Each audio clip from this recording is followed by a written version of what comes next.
السلام علیکم۔ ہر دن کے ساتھ ایک اچھی بات۔ آج کی اچھی بات کے ساتھ میں لائی ہوں سورہ نور کی آیت نمبر 22 کا ترجمہ ہے، کیا تم پسند نہیں کرتے کہ اللہ تم کو بخش دے؟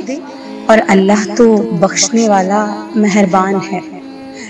اللہ سے محبت میں کامیابی چاہتے ہیں تو جس نے آپ کے ساتھ برا کیا ہو، کسی بھی رشتہ دار نے آپ کا دل دکھایا ہو، آپ کے آنسو آئے ہوں، اسے الحمدللہ کہہ کر یہ سوچ کر معاف کر دیں کہ اللہ کریم نے ہمیں رلانے والوں میں نہیں رکھا۔ خوشی اور غم دونوں آزمائش میں ہیں۔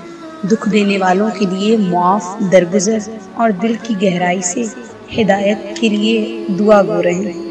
بے شک اللہ معاف کرنے اور دعا گو رہنے والوں کو پسند کرتا ہے۔ الحمدللہ و شکر الحمدللہ علی کل حال یا رب العالمین۔